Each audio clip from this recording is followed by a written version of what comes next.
YS Avinash రెడ్డిని రాజకీయంగా సమాధి చేసేందుకు వైఎస్ షర్మిల పునాదులు సిద్ధం చేస్తున్నారా? వైఎస్ షర్మిల కడపలో బరిలో దిగబోతున్నటువంటి నేపథ్యంలో అవినాష్ రెడ్డి రాజకీయ భౌతవ్యం ప్రశ్నార్థకంగా మారబోతోందా అంటే అవుననే సమాధానం ఇస్తున్నారు కొంతమంది రాజకీయ విశ్లేషకులు. ఇక ఇదే అంశానికి సంబంధించి మనతో మాట్లాడేందుకు ప్రముఖ రాజకీయ విశ్లేషకులు కృష్ణకుమారి గారు మనతో ఉన్నారు. మేడంతో మాట్లాడదు. మేడం నమస్తే. మేడం నమస్తే. ఇప్పుడు అవినాష్ రెడ్డి తన రాజకీయ జీవితానికి సమాధి తనే కట్టుకున్నాడు. ఎట్లా అంటే తనకు వయసు ఉంది, చిన్నోడే కదా, పెద్ద వయసేం లేదు. ఒక్క టర్ము పెద్ద ఆయన చేయనిచ్చినట్లయితే, లేదు ఆయన నేను ఇది వదులుకున్నందుకు గాను నాకు ఎమ్మెల్సీ ఇవ్వండి అని అడిగినప్పుడు ఎమ్మెల్సీగా గెలిపించున్నా కానీ ఆయన్ని చంపాల్సిన అవసరం వీళ్ళకి వచ్చేది కాదు. అంటే మనము వ్యక్తులుగా కావచ్చు, పార్టీలుగా కావచ్చు, ఒక నిర్ణయం తీసుకునేటప్పుడు మనము మొండిగా మూర్ఖంగా ఉండటం ఆ క్షణానికి ఆ క్షణం మనకు చాలా మంచిగా అనిపించవచ్చు. అది మన పౌరుషానికి ప్రతీకగా అనిపించవచ్చు. నేను మాట తప్పను, మడమ తిప్పను, ఇట్లాంటి కబుర్లు చాలా వింటున్నాం కదా, అలా అనిపించవచ్చు. కానీ ఈ మాట తప్పకపోవటానికి, మడమ తిప్పకపోవటానికి మూల్యం ఏమి చెల్లించుకుంటాము అనేది అసలైన వాస్తవం. ఈ మాట తిప్పము, మడమ తిప్పము అనే ఒక బ్యాచ్ తయారయ్యారు రాజకీయాల్లో. అవసరమైతే తిప్పాల్సి వస్తుందండి. ఈ మొత్తం ప్రపంచ రాజకీయాలు కనుక మనం తిరగేసి చూస్తే ఎన్ని యూటర్న్లు ఉన్నాయి. మనము ప్రపంచాన్ని తెలుసుకోకపోతేనో, ప్రపంచంలో జరిగే విషయాలు అర్థం చేసుకోకపోతే, చరిత్ర చదువుకోని వాళ్ళకి ఇలాంటి సమస్యలు వస్తాయి. ఇలాంటి సమస్యలు వచ్చినప్పుడు వాళ్ళు ఏం చేస్తారు అంటే ఆ క్షణానికి వాళ్ళకి నచ్చింది చెప్తారు. ఇప్పుడు మనం చిన్నప్పటి నుంచి గజనీ మహమ్మద్ దండయాత్రల గురించి మనం చదువుతాం. అది ఒక రకంగా ఈరోజు మాట్లాడే పర్సనాలిటీ డెవలప్మెంట్ క్లాసుల్లో అది ఎంత కరెక్టు? మీరు ప్రయత్నం చేయండి అనే కదా చెప్తారు. గజనీ మహమ్మద్ ఏంటి? అదే కదా. మనము ట్రై అగైన్ అని స్పైడర్ది ఒక 9 Tales చదువుకుంటాం. దాంట్లో కూడా అంతే కదా. Try again. ఎన్నిసార్లు ఓడిపోయినా, ఎన్నిసార్లు కింద పడిపోయినా సాలిగూడు పైకెక్కి మళ్ళీ కడుతూనే ఉంటుంది గూడు. ఇవన్నీ మనుషులు తెలుసుకోవాలి. ఇప్పుడు వ్యాపారాల్లో పొరపాటు జరుగుతుంది, వెనకబడతాం, మళ్ళీ నిలబడతాం అనే నమ్మకం ఉండాలి, ట్రై చెయ్యాలి. అంతేగాని మన వ్యాపారానికి ఒకడు అడ్డొస్తున్నాడు అనుకున్నప్పుడు ఆ అడ్డొచ్చిన వాడిని ఏ పాయింట్ తోటి అతను ముందుకెళ్తున్నాడు, మనలో ఉన్న వీక్ పాయింట్లు ఏంటి అని అనలైజ్ చేసుకుని అతన్ని వీక్ చేయక్కర్లా. మీ వీక్ పాయింట్లు ఏంటో మీరు స్ట్రెంగ్తన్ చేసుకున్నారనుకోండి, అతని ఫైట్ అతను చేసుకుంటాడు, అతను గెలుస్తాడు, అతని వ్యాపారం అతను చేసుకుంటాడు, మీ వ్యాపారం మీరు చేసుకుంటారు. అలా కాకుండా దారి కాచి దొంగ దెబ్బలతోటి ఆ వ్యాపారాన్ని హత్య చేశారనుకోండి, అడ్డు తొలగించుకోవటానికి నువ్వు నేర్చుకున్న పాఠం ఏమీ లేదు దీంట్లో. మళ్ళీ ఓ పక్కన నీకు ఉండే భయం ఏంటి అంటే, నువ్వు ఎంత పకడ్బందీగా హత్య చేయించినా ఏదో ఒక రోజు నీ దాకా అది మళ్ళీ నీ మీదకి కేసు అవ్వదని గ్యారంటీ లేదు కదా. కేసు అవ్వచ్చు కదా. ఇవి మామూలుగా వ్యాపారాల గురించి నేను చెప్పింది, వ్యక్తుల గురించి చెప్పింది. ఇదే వ్యక్తులు, ఇదే వ్యాపారాలు చేసేవాళ్ళు ఇవాళ రాజకీయాల్లోకి వస్తున్నారు. రాజకీయాలు చేస్తుంది కూడా వాళ్ళే, వ్యక్తులే కదా రాజకీయాలు చేసేదైనా. వీళ్ళకి జ్ఞానం ఎందుకు రావట్లేదు అంటే, వీళ్ళు రాజకీయాల్ని ఈరోజు పబ్బం గడుపుకుంటానికి చూస్తున్నాయి తప్పితే, నేను ఈరోజు ఒక దొంగ మేనిఫెస్టో పెట్టేసేసి పాత వాళ్ళు అంత ఇస్తానంటే నేను ఇంత ఇస్తా, పాత వాళ్ళు ఇది చేయలేదు, చెప్పింది చేయలేదు, నేను చేస్తా, ఇలాంటి కథలు చెప్పి వీళ్ళు ప్రస్తుతానికి తాత్కాలికంగా గట్టెక్కడానికి ప్రయత్నం చేస్తున్నారు. ఈ తాత్కాలికంగా గట్టెక్కడానికి ప్రయత్నం చేసే విషయంలో రేపొద్దున ఫెయిల్ అయితే కనుక అప్పుడు ఇంకొక దుందుడుకు చర్యకి వెళ్తున్నారు తప్పితే, నేను ఎక్కడ పొరపాటు చేశాను అని ఆత్మవిమర్శ చేసుకోవట్లా. ఆ ఆత్మవిమర్శ కనుక చేసుకున్నట్లయితే కనుక అవినాష్ రెడ్డి పని చేసి ఉండేవాడు కాదు. ఈరోజు షర్మిలే చెప్తుంది ఏమని, అతనే హత్య చేశాడు అని ఆధారాలు ఉన్నాయి, అతన్ని ఎందుకు జగన్మోహన్ రెడ్డి కాపాడుతున్నాడు అని ఆమె సొంత చెల్లెలు మాట్లాడుతూ ఉంటే మీ బోటోళ్ళు నా బోటోళ్ళు మాట్లాడకుండా ఎలా ఉంటారు అసలు? నిజాలైతే ఏ రోజుకైనా వెలికి తీయాల్సిందే కదా, రావాల్సిందే కదా బయటికి. ఓకే, మీరు చేయలేదు అనుకుందాం, పోనీ ఆ మాట కూడా అనుకుందాం. ఒక కేసుని ఛేదించటానికి మీకు 5 ఏళ్ళు పడుతుందా? ఇదే కేసుని ఛేదించలేదు అని చెప్పి తక్కువ టైం ఉన్న చంద్రబాబు నాయుడిని మీరు ఇలా మాట్లాడారు. ఇప్పుడు మీకు ఇంత టైం దొరికింది, ఈ టైంలో మీరు ఎందుకు దీని మీద ధ్యాస పెట్టలేదు అంటే మిమ్మల్ని మీరే శిక్షించుకోవాల్సి వస్తుంది. మీ శిబిరంలో వాళ్ళనే మీరు అనుమానించాల్సి వస్తుంది. అంటే అనుమానం ఏం అక్కర్లా, వాస్తవాలు తెలుసు, వాళ్ళనే చట్టం ముందు దోషులుగా నిలబెట్టాల్సిన పరిస్థితి వస్తుంది.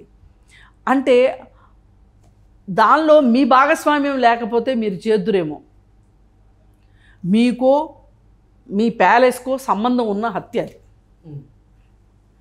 మీకు తెలుసో లేదో నాకు తెలియదు, కానీ ప్యాలెస్కి అయితే సంబంధం ఉంది.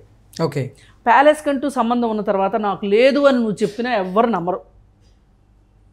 అంటే దీని అర్థం అన్నీ మీకు తెలిసే అతన్ని కాపాడుతున్నారు. ఎందుకు? అతన్ని రక్షించడం ఒక్కటే మీ లక్ష్యం కాదు, మీరు కూడా ఎక్కడ బయటకు వచ్చేస్తారో, మీ రహస్యాలు అతనికి ఏమున్నాయో దొందులాగా నువ్వు నన్ను కాపాడు నేను నిన్ను కాపాడుతాను అని. ఇది ఒక రకం కిడ్ ప్రోకో. నీ గురించి నేను చెప్పా, నా గురించి నువ్వు చెప్పొద్దు. ఈ పద్ధతిలో ఈ కేసుని ఇట్లా కొనసాగిస్తున్నారు. మరి ఇలా కొనసాగించేటప్పుడు ఏ రోజైనా సరే ఒకరోజు ఆలస్యం ముందు ఈ 5 ఏళ్ల కాలంలో ప్రజలు గమనించారు మొత్తం. అవినాష్ రెడ్డి ఏం చేసి ఉండొచ్చు, అవినాష్ రెడ్డికి నిజంగా సంబంధం ఉండి ఉండొచ్చా లేకపోయి ఉండొచ్చా, అసలు అవినాష్ రెడ్డి కోర్టుకి అటెండ్ అవ్వడానికి ఎందుకు లేట్ చేశాడు, సిబిఐ పోలీసులు సాక్షాత్తు వస్తే కూడా ఎప్పుడు వచ్చారు సిబిఐ పోలీసులు? సునీత ఢిల్లీలో ప్రెషర్ చేస్తే వచ్చారు. అప్పటిదాకా సిబిఐ నిద్రపోయింది. ఈమె ప్రెషర్ వేసిన తర్వాత, పైగా ఆమె ప్రెషర్ వేసింది కూడా వ్యక్తిగతంగా ఏమేలా చట్టం ద్వారానే వేసింది. పైగా ఆమె క్లియర్గా చెప్తుంది, ఒక దొంగ తప్పించుకోవటానికి వీల్లేదు, ఒక హంతకుడు తప్పించుకోవటానికి వీల్లేదు. తప్పించుకుంటే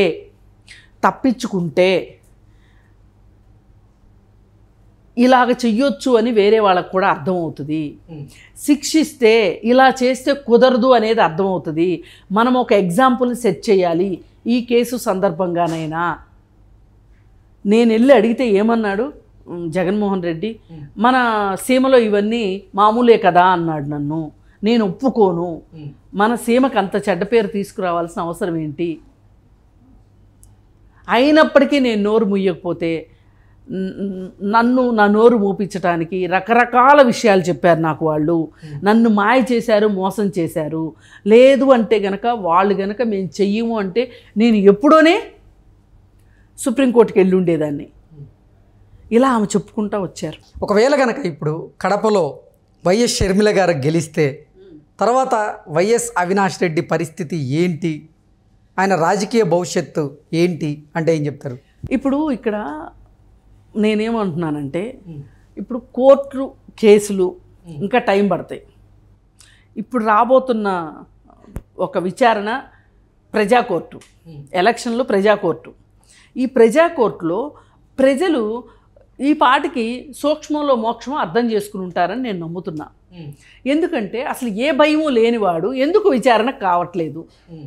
ఎందుకు సిబిఐ విచారిస్తే కడప నుంచి పెద్ద కాన్వాయ్ వేసుకుని ఆ కాన్వాయ్ని పోలీసులు కూడా, అంటే సాక్షాత్తు సిబిఐ కూడా ఎదుర్కోలేనంత కాన్వాయ్ని వేసుకొని నువ్వు వెళ్ళి ఎవరిని బెదిరించడానికి వెళ్ళి అక్కడ హాస్పిటల్లో మీ అమ్మని హాస్పిటల్లో జాయిన్ చేసి ఆ హాస్పిటల్ని అష్టదిగ్బంధనం చేసి వేరే పేషెంట్లకి ఇబ్బంది కలిగించేలాగా చేసి సిబిఐని నువ్వు ఎట్లా నిన్ను అరెస్ట్ చేయనీయకుండా చేసుకున్నావు? అయితే ఇంత చేసుకోవడానికి జగన్మోహన్ రెడ్డి ఎందుకు సహకరించాడు? నేను అందుకే ఇందాక నుంచి దొందు నేను మీకు సాయం చేస్తా, మీరు నాకు సాయం చేయండి అనేది జరిగింది ఇక్కడ అనేది అందుకే నేను చెప్తున్నా. ఇప్పుడు ఎందుకు సాక్షాత్తు డీజీపీ ఒక స్టేట్మెంట్ ఇవ్వాల్సి వచ్చింది? అక్కడ నేను ఏమైనా చేశానంటే రాష్ట్రం అల్లకల్లోలం అయిపోతుంది, అగ్నిపర్వతాలు బద్దలైపోతాయి అని చెప్పాల్సిన అంత అవసరం నీ డీజీపీకి ఏమొచ్చింది? మరి అలాంటప్పుడు అలా చెప్పిన డీజీపీని నీకు చేత కాకపోతే నువ్వు నోరు మూసుకో, మేము హస్తగతం చేసుకుంటాం వ్యవహారం అంతా, మేము ఆ చేతుల్లోకి మేము తీసుకుని మేము అరెస్ట్ చేసి పట్టుకెళ్తామని సిబిఐ ఎందుకు అనలేదు? ఓ పక్కన కోర్టు చెప్తేనేమో వస్తుంది, కానీ పని జరగట్లేదు. ఇవన్నీ కూడా ప్రజలు గమనించరా అండి? ఇవన్నీ గమనించినప్పుడు ఎవరు చంపారో అనేది ప్రజలకు ఈ పాటికి అర్థం కాకుండా ఉంటుందా? అసలు ఇవాళ అర్థం అవ్వడం ఏంటి? జగన్మోహన్ రెడ్డి ఆ రోజు శవం అక్కడ ఉండగానే దహన సంస్కారాలు అవ్వకముందే గొడ్డలితోటి నరికారు అని చెప్పగలిగాడు అంటే ఎలా చెప్పాడు? మొన్న రవీంద్రనాథ్ రెడ్డి ఎలా చెప్పగలిగాడు? ఈయన ఫోన్ చేస్తే వెళ్ళాడు, అక్కడ నుంచున్నాడు, అంతే, ఈయనకేమీ తెలీదు అని. ఇవన్నీ చూస్తుంటే ప్రజలు అర్థం చేసుకోకుండా ఉంటారా? అంటే తమని తాము రక్షించుకునే విధానంలో తమ తప్పును తామే బయటేసుకునే పరిస్థితిలోకి వీళ్ళు వచ్చేశారు. ఈ పరిస్థితులు వచ్చిన తర్వాత అవినాష్ రెడ్డి రాజకీయ జీవితానికి సమాధి కడితే ఆ సమాధి మీద నుంచి ఎవరు పునాదులు వేసుకుంటారు? ఆ సమాధుల మీద నుంచి అంటే వైఎస్ షర్మిల వేసుకోగలదు. అందుకే వైఎస్ షర్మిల పోటీ చేస్తుంది అక్కడ.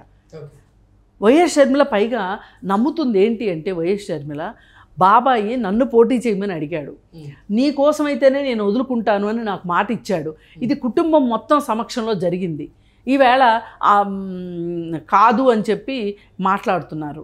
మరి ఇది నా స్థానం, ఇది నా స్థానం నాకు దక్కుంటే నాకు రాజకీయాల్లో నా స్థాయి ఎలా ఉండుండేది, నన్ను ఎందుకు పక్కకు తప్పించారు అని ఆమె ప్రశ్నిస్తుంది. ఈ రోజుకైనా ఆమె సూటిగా ప్రశ్నించే విధానం చూస్తే, ప్రజలకు అర్థమయ్యేలాగా ఆమె చెప్తున్న విధానం చూస్తే, ఆమెకి రాజకీయ జీవితానికి ఇక్కడనే పునాదులు పడేటట్లున్నాయి. దేని మీద పునాదులు పడుతాయి అంటే, అవినాష్ రెడ్డి కడపలో పోటీ చేసి ఇప్పటికి గెలిచున్నాడు 2 సార్లు. అతను ఈవేళ ప్రజా కోర్టులో గనక అతనికి శిక్ష పడితే అతనికి రాజకీయ సమాధే. అతనికి రాజకీయ సమాధి కడితే ఆ సమాధి మీద నుంచే నాకు నా రాజకీయ జీవితం పునాదులు వస్తాయి అని చెప్పి షర్మిల భావిస్తుంది. సమాజం కూడా అలాగే అనుకుంటుంది.